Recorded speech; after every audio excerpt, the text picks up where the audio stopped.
another question? Could I possibly abuse my powers as a... Yeah, Mike. Sorry, I didn't see Mike with it. Yeah, just a quick question to go. That was wonderful. I was intrigued by the last name which you dropped in potential new realists, and it came there perhaps in some of it. I'd like to talk more about it, which is Scheuerman. Yeah, okay.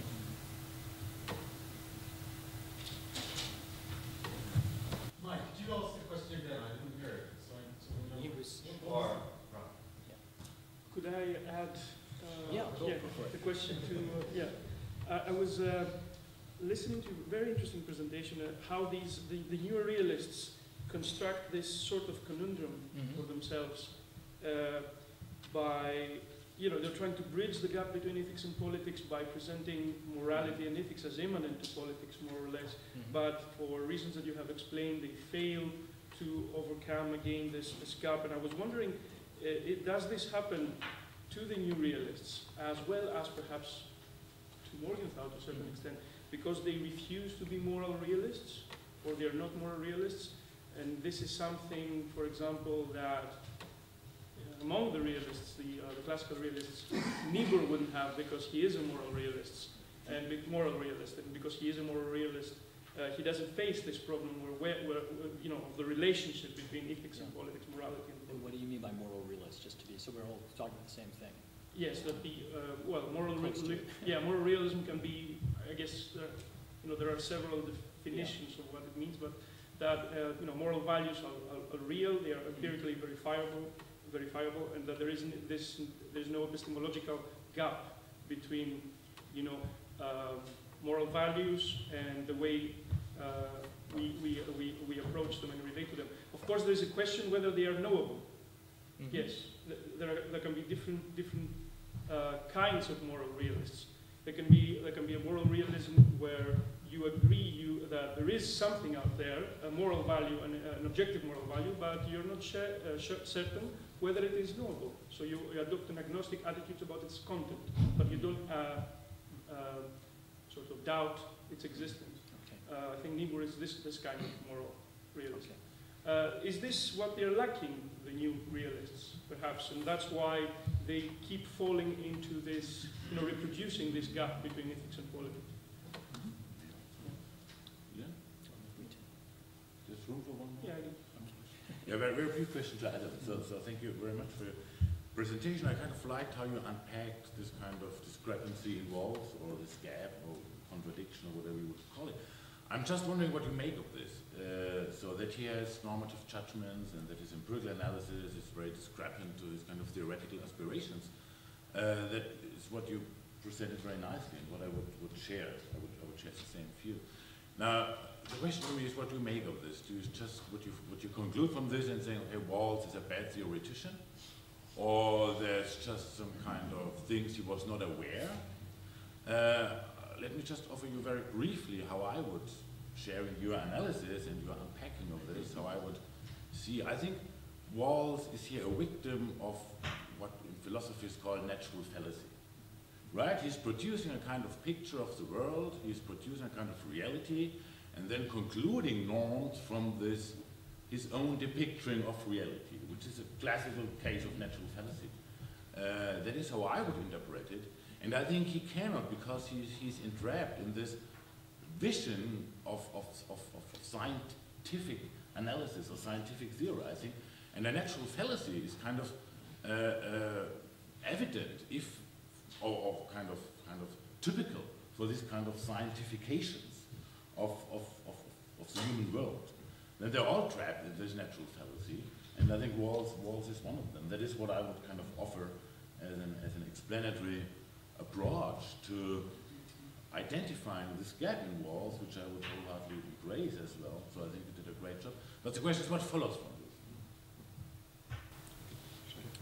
this? Okay, thanks. So I think I can sort of take those two questions together. One of the things that I think is important to recognise about theory of international politics is it's a textbook, and that's its purpose. So it's published by a subsidiary of Longman, it's priced at $90, £45 in this country. It is intended as a textbook, And what is new about it is what you might expect in a methodological textbook. In other words, an account of the nature of theory and methodology and how a theory should be constructed and what it should look like. And then what's shoved on the back of that, if you like, is all the kind of empirical analysis with its implicit normative pragmatic judgments, which Waltz has previously developed. And those arguments go back really to 1964. Waltz's article, The Stability of the Bipolar World, published in Daedalus, early 1964, which is really a response to the Cuban Missile Crisis. He is incredibly struck by the idea that the Cold War system has survived Berlin and the Cuban Missile Crisis, right? Okay, so actually this system has surprising merit, is his view. Actually maybe kind of bipolarity offers a kind of stability we didn't expect it to. This is where he's coming from. The methodological, theoretical arguments come in much, much later. There is really very little evidence of any of those arguments you see in theory of international politics until the early 70s in Waltz's work. Okay, so that's one part of it. Then another part of it, I think you've got to think about it, is who Waltz is reading. He's one of these people in international relations who reads very few other people in international relations. He certainly doesn't engage with Morgenthau really in any way until 1990. So the article Realist or Nearest Theory is really the first time he's engaging with Morgenthau. He engages with some other people, Stanley Hoffmann, for example, in Theory of International Politics, but not Morgenthau. And who's he reading? He's reading very eclectically in the philosophy of science, and he is dipping into debates in neo-positivism, contemporary debates in neo-positivism. So you see him, he's engaging with Lakatos and he's engaging with Popper, right? He's dipping into general systems theory. He's dipping into structural functionalism, and one of the ways in which he so his definition of the, as it were, the autonomy of the international political system as autonomous from economics is very much a kind of structural functionalist angle on it.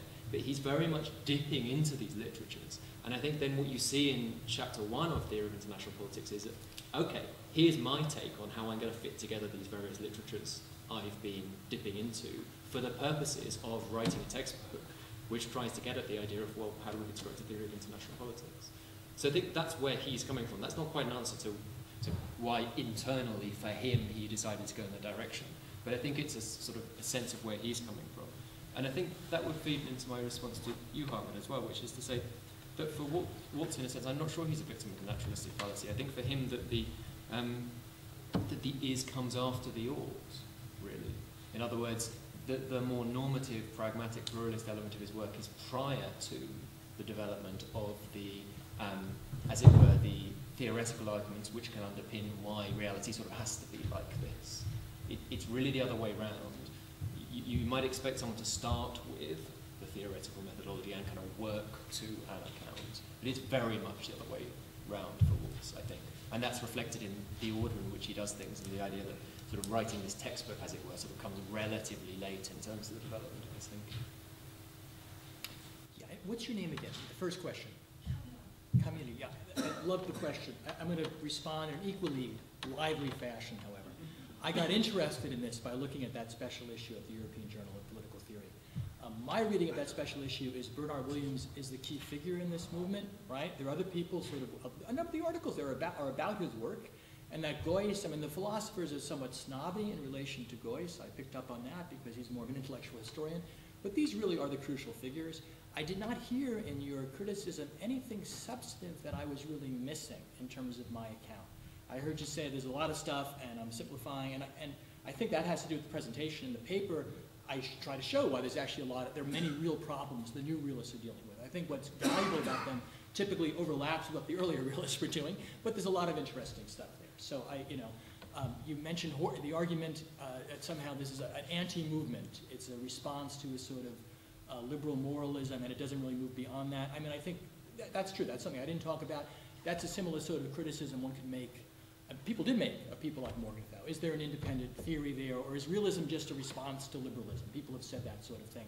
Now, where I am unsympathetic to the new realists is, as I was mentioning, I think they really do a bit of a hack job on neo-Kantianism, and we can talk a lot about this. I'll give you one example.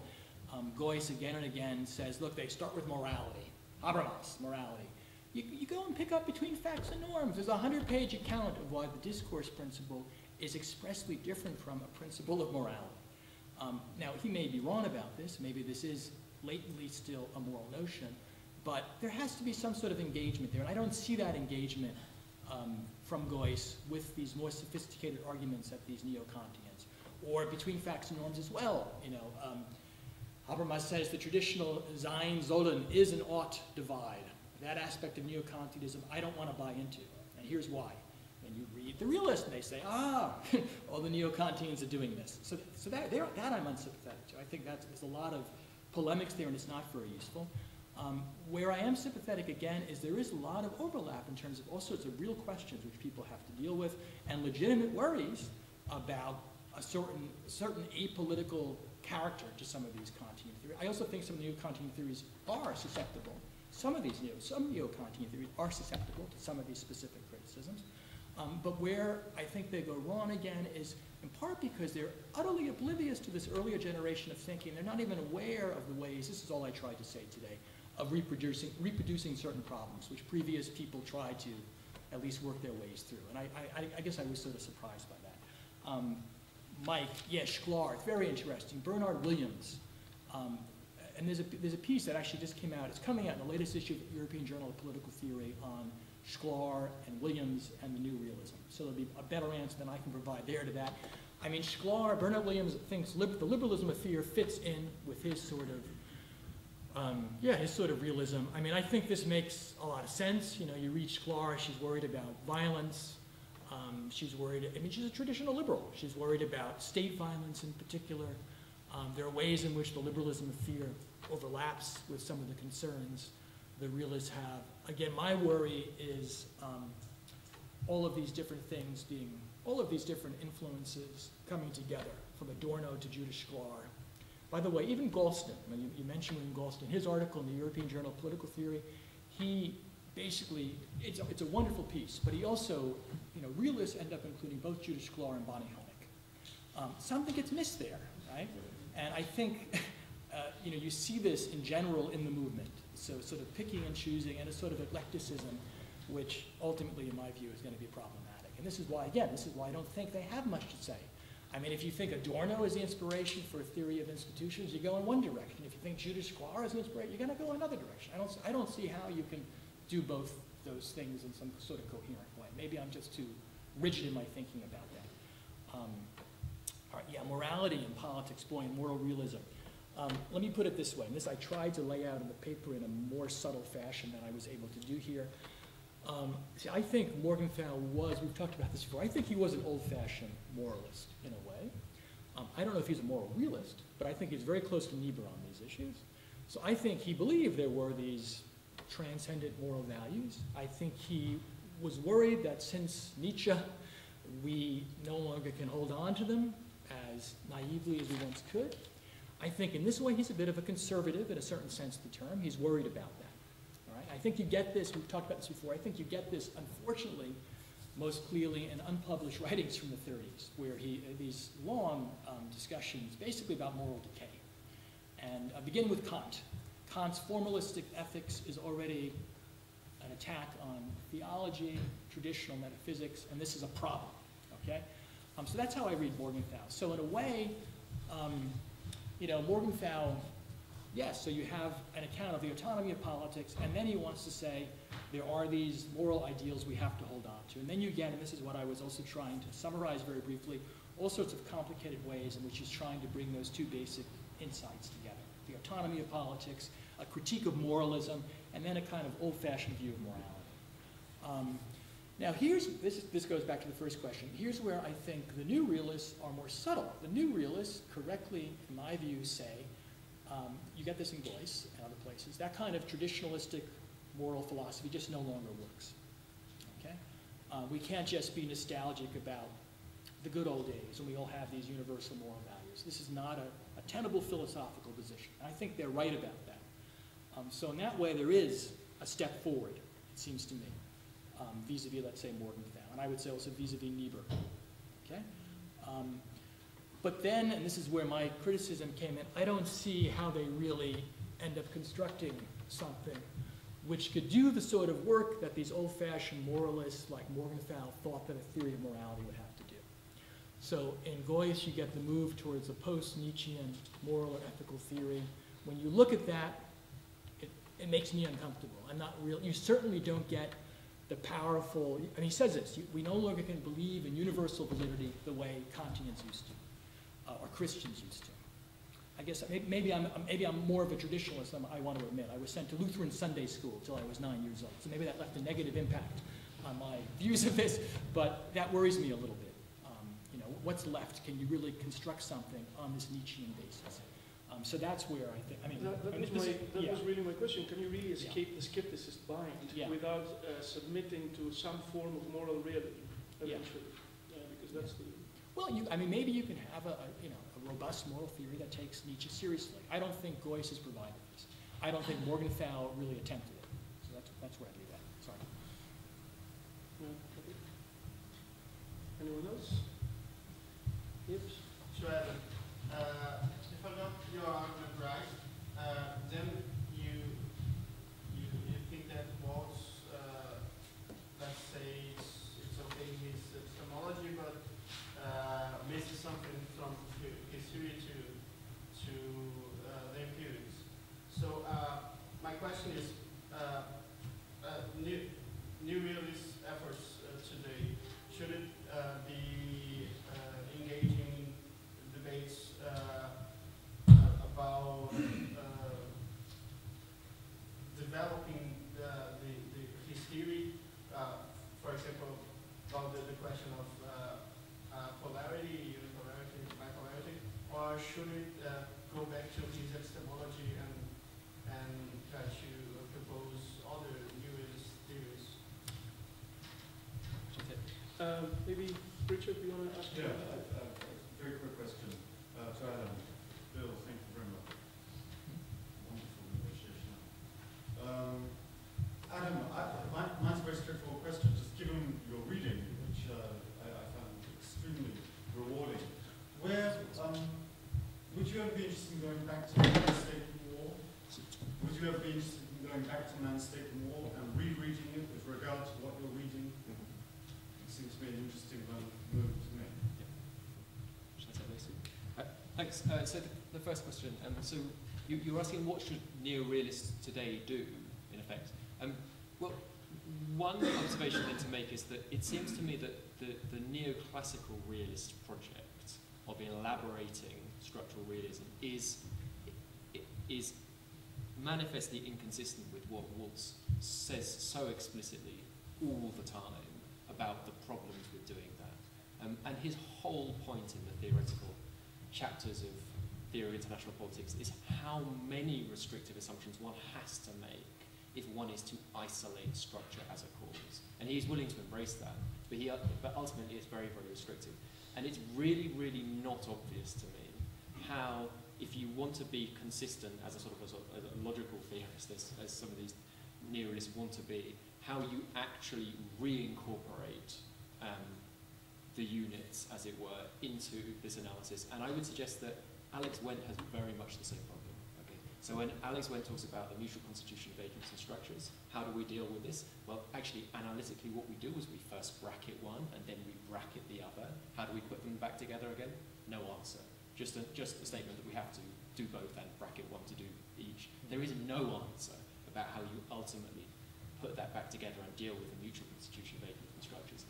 And Waltz actually, although he doesn't quite use the language of what mutual constitution, is talking about the idea that agents and structures are mutually affecting, and he's got a diagram demonstrating that, and that language comes up all the time in Theory of International Politics. And he and Wendt, I would suggest, actually dealing with it in a similar manner. And I do not know how you deal with that. It seems to me sort of insuperable if you want to construct that kind of theory. So my suggestion is that neorealists should give up on constructing that kind of theory, and they should. And in dealing with neorealists, actually you just turn to practice. So look at neoclassical realism and say, what are you actually doing here? What you're actually doing is constructing a kind of history which is shaped by a very strong sense of what the organizing concepts should be and what kinds of things we should be looking for. That's what I think they're doing. And I think to take that seriously as theory, you've actually got to kind of deconstruct the practice and say, what is going on here? What does it amount to? Richard, Man the State More. Yeah, it's a long time since I've read Man the State More. One thing that strikes me is that what Waltz says in a in an earlier essay, which I think dates from 1959, it's called something like Political Philosophy and the Study of International Relations, which I think was prepared for a conference run by T.R. Fox, at which Morgenthau also set out I can't quite remember what the Morgenthau paper is, but Morgenthau has also got a paper at the same symposium on what a theory should look like.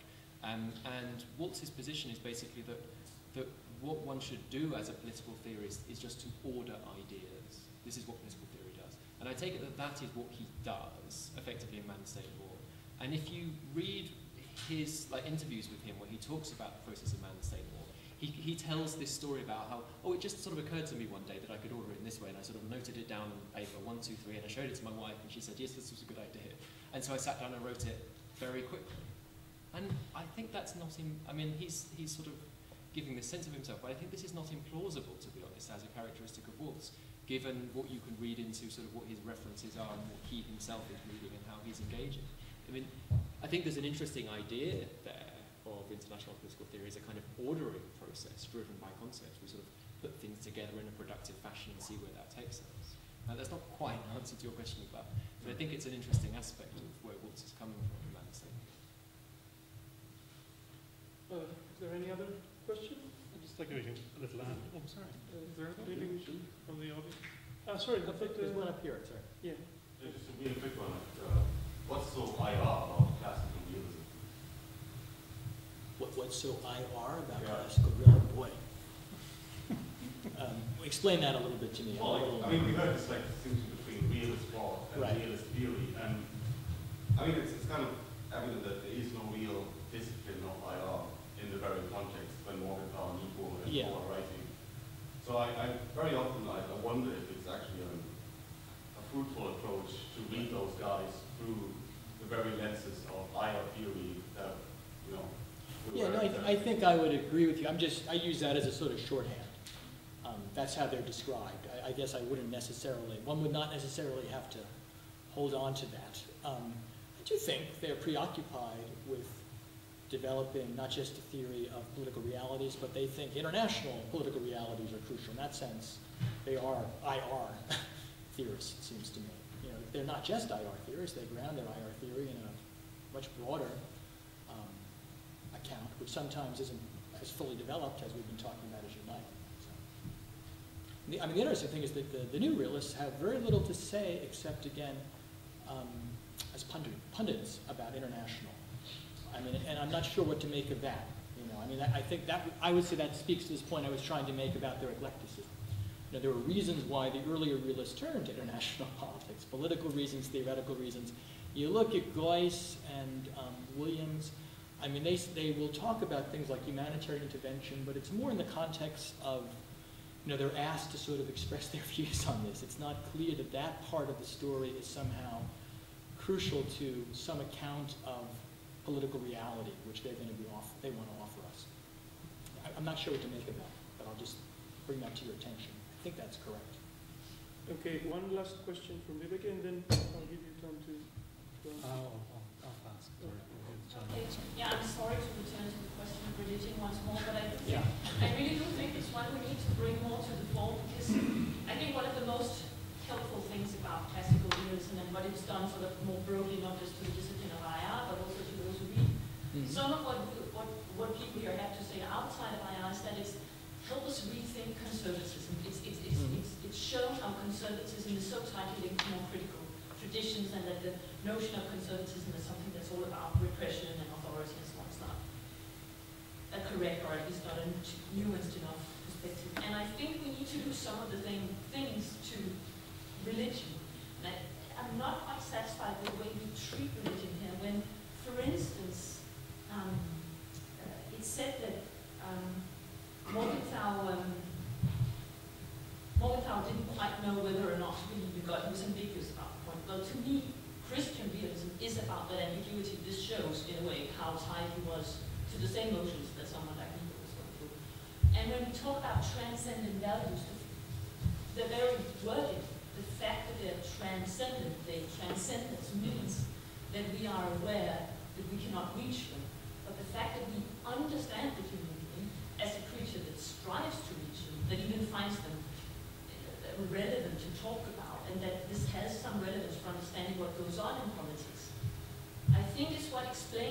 politics to a classical realism, it doesn't just become enmity, it doesn't just become struggle. There is something more, something that sometimes takes place. Yes, we never reach those transcendent values, but we do occasionally strive to do so. That brings in something more than perhaps the reduction of politics to struggle. That is what many of these contemporary realists end up with. So, Yeah. could you say how you perceive of religion in this perspective? Now, in terms of the classical, it's complicated, obviously. Transcendent was probably the wrong, I don't think a belief in transcendence is necessarily conservative. Let me clarify that. But the way I read Morgenthau is he believed at one point in Western civilization there were transcendent values which were dogmatically accepted. That's the word that I recall him using in these writings. And he, I think, correctly thinks something happens, and that's no longer the case, that we can dogmatically, in an unquestioning way, accept the existence of God who gives, we live in an enchanted universe where everything can be understood that way. Where I think he's conservative, in my view, this is where you and I may differ, is he's nostalgic at points about that loss, whereas I would like to hope that one, in fact, can still have some robust moral sense without these traditional dogmatic religious banisters. So that I don't know if I'd have to think about this, or we'd have to talk about this. I think he's very conflicted about that, very ambivalent about that. That's how I read him. And to go back to the new realists, I think this provides him with some advantages vis-a-vis them and some disadvantages. Or it creates some advantages, creates some disadvantages. The advantages, I think he does have a much more interesting and complicated view of the ways in which politics and ethics can conflict fundamentally. Whereas I think Williams and Geuss, they lose a bit of that in part because both of them seem to think that the normative can come out of the political. So I don't think they have the same sort of sense of tragedy. I don't think they have the same sort of sense of, something that I'm very interested in. Morgenthau, on the one hand, thinks that something like a world state is a moral ought. I think he believes that pretty early on, in fact. He also knows politically it's not going to happen, and he struggles with this. You read Geuss, I don't think, Geuss is much more dismissive about ambitious conceptions of international reform. And I think that's partly because there isn't the same sort of sense theoretically that one can have that tension between the ought and the is in a way. So, that's just to go back to the story. But, but I think I think the dogmatic quality of the religion, I think that's what is, for me, conservative. And I think Morgenthau is conservative to the extent that he seems to think that was probably a good thing. Okay, would you like to prolong the session for 5 minutes, perhaps, taking another question? Or is it okay? I have to be less long-winded. Okay, when is the... Okay, so we have to... No, we have to end it. Okay, I'm sorry. Let's talk over lunch. Yeah.